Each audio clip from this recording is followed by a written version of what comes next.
preseason and what we've seen so far. Look, it's not too much to go over. I'll be honest. I just wanted to, I guess, make a quick video, quick update with everyone. We've had a few practice games play.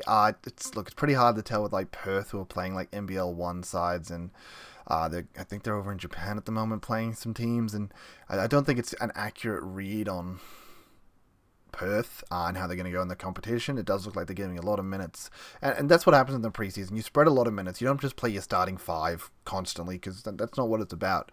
It is about running with different teams, giving the younger guys a bit more of a go. You're not going to run Bryce Cotton for 40 minutes. What's the point? You know what Bryce does. Let's run some of these younger guys. Let's get Henshaw on the court, things like that. And it can be a bit misleading. So you do need to factor that in when we are looking at these practice games. Now, another big talking point here is we get to see some of these imports finally, which is very nice because, it's very good to be able to see them. Eye test wise, I need this myself. I think something that's really important is, in my last video, I stated a lot of key points, but one of the points I didn't state, just because I wasn't doing imports at the time, I didn't know the imports. I didn't want to just start including the imports randomly in my team, especially ones I don't know anything about. So I didn't. But in reality, imports are probably one of the most important parts of any starting team, which I know that sounds weird to say because I excluded them from my last video, but what I just mean there is you have things like this. We have Froling, who's averaged 28.8 points to get to 350k. Now we're getting an import at 277k, which is basically priced at 24 points a game. So if you can get an import that can somewhat match a guy that's 350k, it's just better dollars per points spent. So imports can be extremely crucial, saying that they can be a bit punishing if you get them wrong.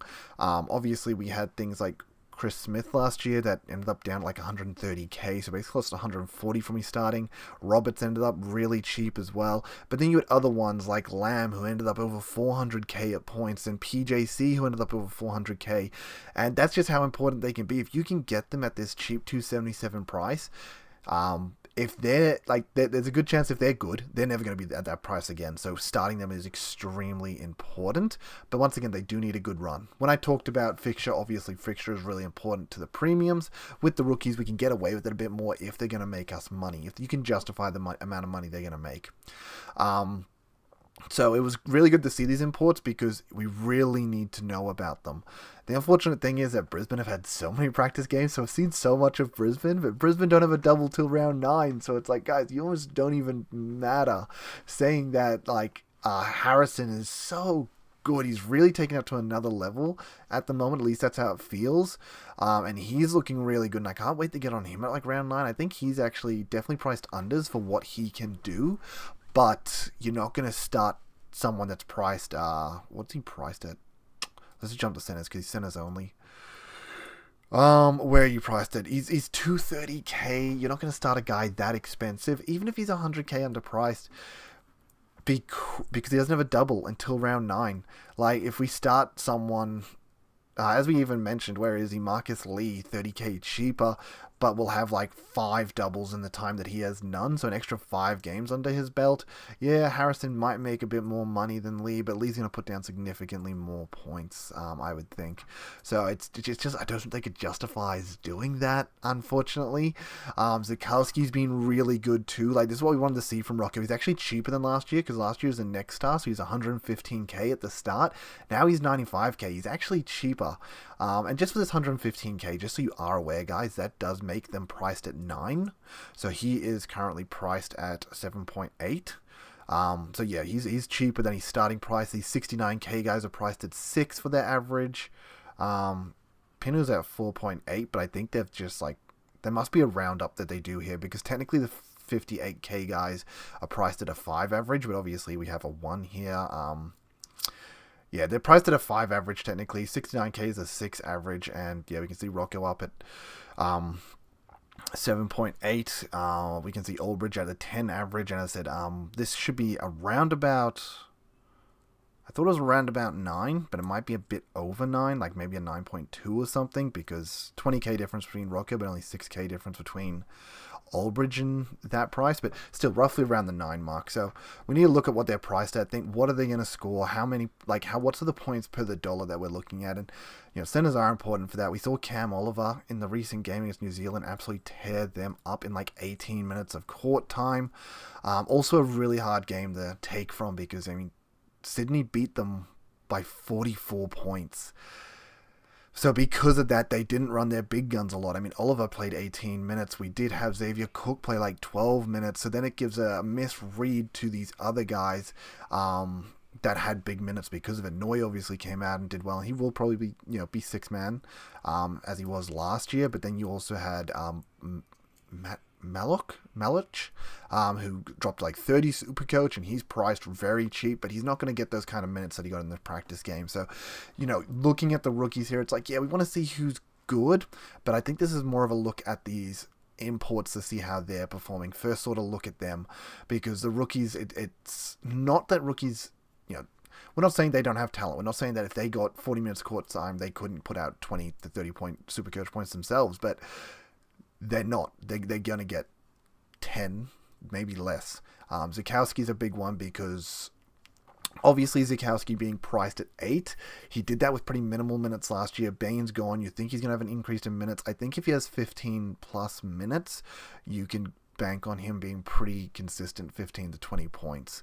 So I think, yeah, he's pretty productive when he's on the court. He gets his hands up. He gets blocks. He's just so big. He easily finishes on the rim as well. Yeah, you obviously really like what Zukowski does, and as I said, no lack of skill or talent there, just the minutes. And Harris being so good, how much does that eat into him? Will Harrison play about 25 or so minutes? I wouldn't be surprised, meaning that Zukowski, they're going to be a straight switch every time. They're not really going to be on the court at the same time, those two. So I think Zukowski just ends up with probably 15-ish or so. I think it'll be an increase on minutes last year. So I think we'll increase minutes, which will increase production, and then that will indirectly mean that Zukowski is going to do well. And look, I know I'm talking a lot and we're not really seeing anything, so I'm just going to quickly bring up like the box scores that we got from these sort of games. We had United versus Brisbane. This game's almost a wash to a degree, in the sense that, as you can sort of see from the United team, they don't really have any starters here. Like Illy as a starter, White as a starter, and then that's it. There's no Lee, there's no Daly, there's no Goulding, there's no, I forgot the other import, Clark here. So because of that, they're missing a lot of their, Clark's also like their 6-man too. So they're missing like 3 of their starters plus the 6-man. It means that their rookies come in, get a lot more time. Lowe obviously plays bigger minutes. They have a lot of their NBL 1 guys here. Foxwell got signed for them, but is he going to be getting minutes? I don't think he will be, sort of thing. Bowen, I thought, would hopefully do a bit better in this. He was a little bit underwhelming in this game. Krebs, I think Krebs is generally good, but his game didn't really do enough here. This is technically like 15 points, and he's priced a bit under 15, but if he's only putting down like 15 Supercoach when a lot of his team isn't even there, that doesn't talk too well. Flynn Cameron, I'm actually surprised with some of the stats I'm seeing. I know 4 turnovers, that makes more sense. Yeah, he wasn't that good, so basically 5 points from the rebounds and assist, -8 here, so he's -3, he's 3 points. Like, that's just not good enough, sort of thing. So yeah, these Melbourne guys, it didn't give us a good look. It did a Jack White. I think Jack White is definitely looking like he'll probably be a lock here, sort of thing. He looked very good here. Illy was actually pretty good as well, so it did make me wonder, do I go Illy over Delhi because he's a little bit cheaper? Helps us facilitate money, and there's a better chance that he'll make cash, Illy, just because of him being that cheaper price, and I think he does have the ability. But then not only is it misleading for like the Melbourne team because you're not getting a proper look, it's misleading for the Brisbane team because they're playing majority an NBL 1 team, so they're not going to run their players for their full minutes. Harrison down on 20, which is probably unders on the minutes he's usually going to play. Zukowski's up on 19, which that might be a bit overs, but like as I said, his production for his minutes insanely good. Sort of 8 rebounds, 1 assist, that's 10 points, 20 right there. The 3 turnovers, unfortunately put him back down to 14, but then the steal with the blocks, that's +9, 23 points, boom. Very productive, but productive against an NBL 1 side doesn't sound good. Obviously, we get a bit of a look at him in the later games as well because they're playing a lot of games. Savage looked very good in this game, but then we had Isaac White return in the next game, and all of a sudden his minutes dropped off completely. So if we are just going to quickly jump back to, let's just jump back to the home page, where these games at. Sorry for anyone that didn't want to see these games because there's the spoilers right there. Then we had Brisbane versus Sem. Come on, guys, why does it keep doing that? Brisbane versus Sem here. We jump down, can look at the box score here. This was a bit better in regards to actual NBA team versus NBA team. This looks like the proper NBA team. Sorry, NBL team versus NBL team. Bleh, what am I saying? This looks like the proper team from Sem. Like, this is actually the proper team. I'm not looking here thinking, oh, they've got an NBL 1 team. No, this is basically their proper team. And we basically have a proper team from Bullets here too. So this was at least a really good look in that aspect. We saw a lot of things here. So we did see that Walton Jr., he was very productive, 8 assists, very good, 25 minutes, probably under for how many minutes he's actually going to play in the season, but I thought he was very good, but he is very expensive to start. He's already a 350k player. If we do click down here, we'll see him up there. Yeah, so you're not getting him cheap. You're not getting him at the import price, unfortunately. If you were getting him at the import price, maybe a bit more of a talking point, but we're getting him at basically a bit over a 29 average, so not going to be starting him, obviously. But then, yeah, Hunter has come over to Sem. It was interesting. Sobi's come over, which is interesting. Wickskamp, I don't know how to say that properly, but he was quite... I liked his three-point shooting. Obviously, that looks like what he mainly does. He's just a catch-and-shoot 3 guy. But he was quite productive as well. I was very happy. 0 turnovers, which would really inflate your score in an actual game. 6 here, 12, 17, 14. On top of that, that's 31 points from him. That's very nice. And you're getting him at the 277k, so the 24 average. Is it 22 minutes reasonable? Yeah, I think that's reasonable. I think maybe even unders for him. So he could be good, but obviously you can't just take it off one game. Players can show up and have one good game. Sobi played 12 minutes and scored 4 points. Didn't get really a good look at Sobi, how he's going to look in this Sem lineup. But I think very interesting for him. So yeah, hard to take a lot from there, but definitely good signs for Wickskamp here. And I think Walter Jr. for maybe when later on when Sim get that better run and we need a pivot to them, I think round 5 onwards because they hit 3 double games in a row, then Walton Jr. will definitely be a talking point. Wickskamp is only a little bit more of a talking point purely because they have the round 2 price rise, and because he's at 277k, you could get the price rise out of him if you think he can definitely perform over that and then move him on. I just don't see him as a massive scorer. I don't think he's going to be one of those guys that can put like 40 down on the table. I think his production... He was very productive in this game, but I think his production isn't going to be like that 40 to 50 kind of guy. Like, if you're getting 35, that's probably towards maybe more towards his ceiling. But then again, he does shoot that 3-ball hella well, and I could see him on a good night really lighting it up, especially in a game where they need it. Maybe they're like behind and they need to go nuts from 3, and they just look for him every offense. Then again, Sobi didn't get minutes. Once Sobi gets on the court and starts eating up these shots, who knows?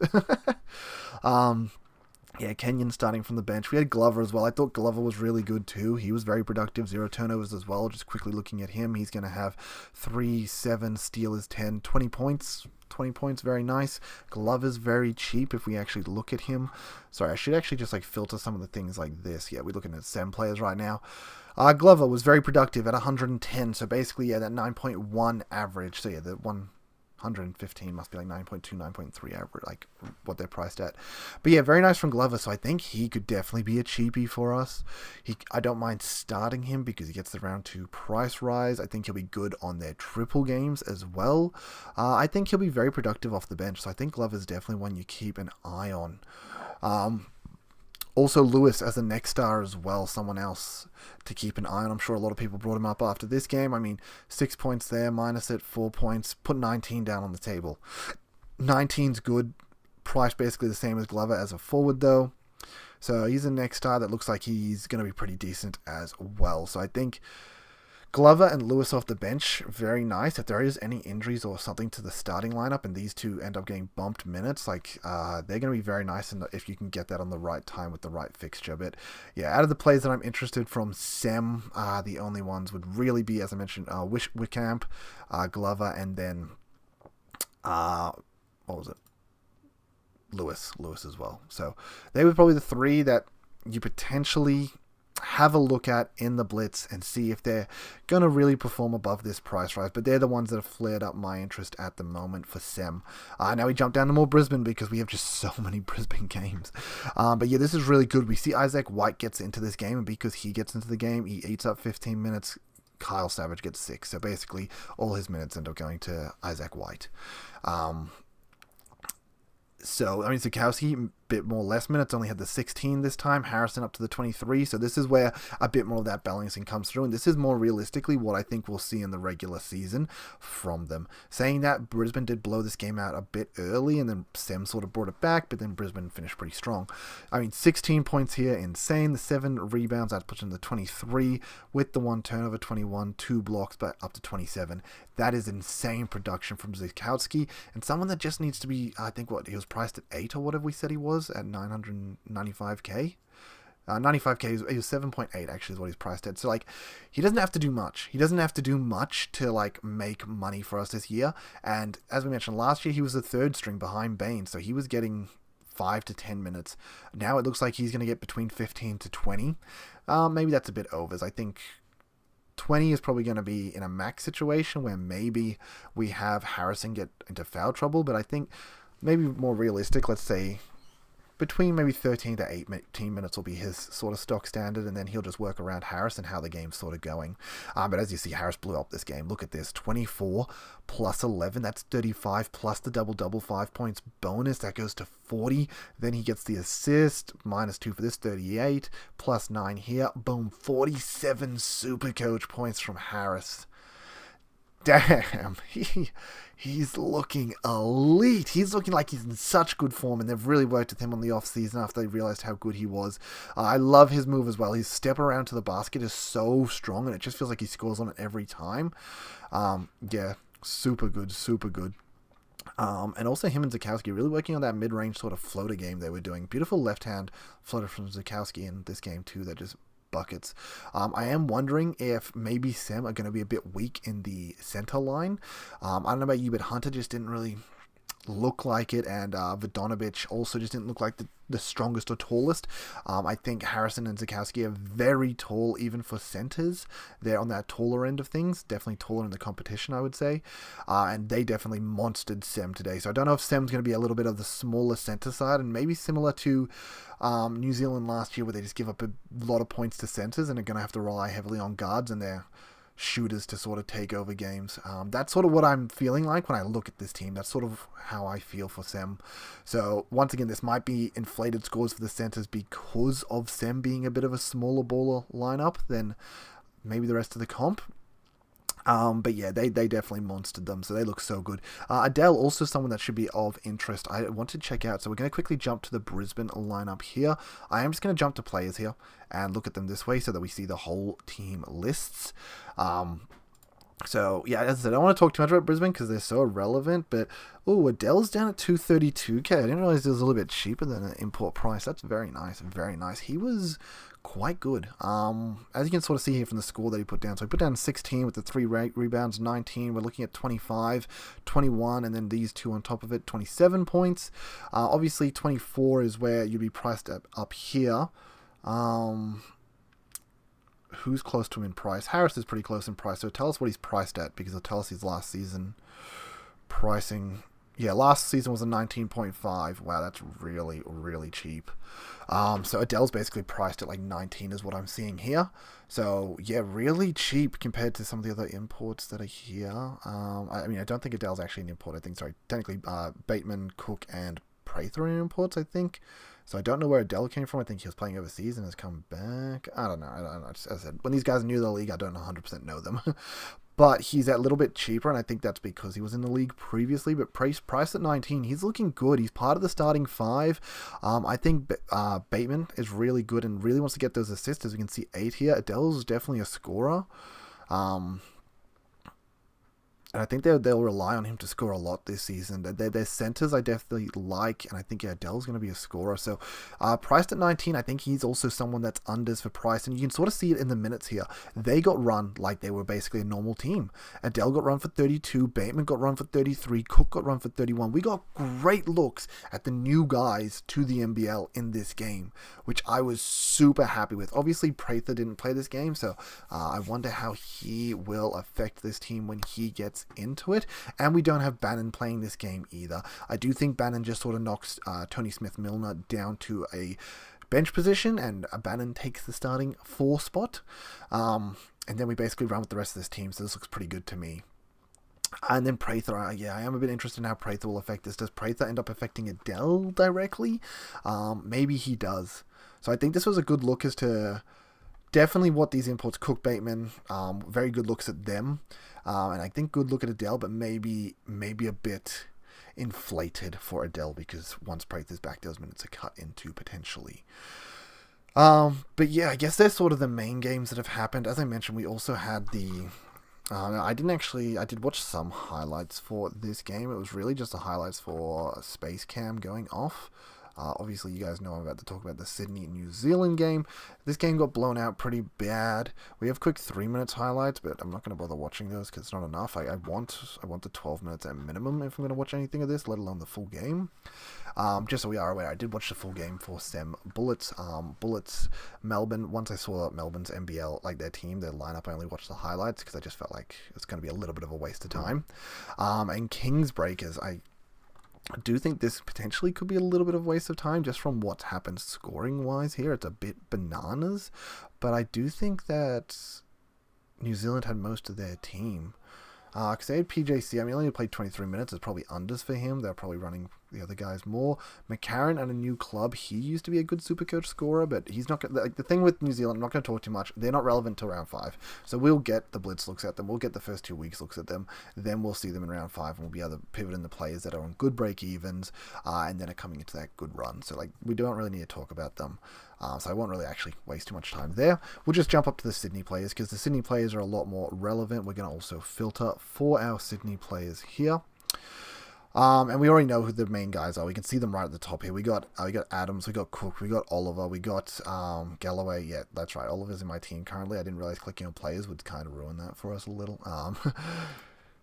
He was really good. He was really, really good. Obviously, very productive. Big points. He did it in 18 minutes, and they absolutely ran over Breakers, and I am wondering if they were lacking a center here.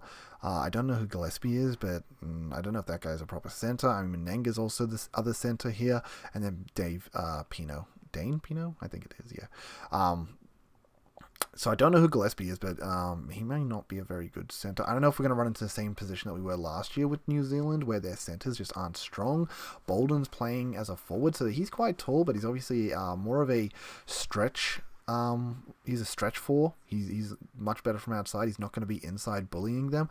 And I think maybe that's where they ran into the problem. Maybe just the more solid bodies of Kings ran over them. But yeah, I mean, Kings did draft such an elite like lineup this year. If they're not taking it all the way, then you're wondering like what's going wrong. But we will see things like this. Malach played 24 minutes. It's not going to be actually sustainable in the real season. Like, we got Adams. I'm surprised Lee Arthur was in the starting team, but maybe he is somehow. I don't think so. I mean, once Galloway's back, I mean, maybe he is. Who knows? But then we also had, I don't know how to pronounce his name, so I'm not going to say it. Starts with a K, though, so let's actually look up what his first name is, so I can just call him that.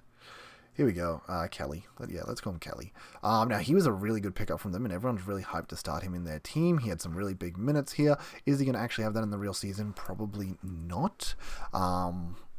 But if he does get any minutes, he's priced at 6 and he'll make money. Sydney also have a dope run early. So they're like a super important team because they got the second best fixture behind Melbourne to start the season, in my opinion.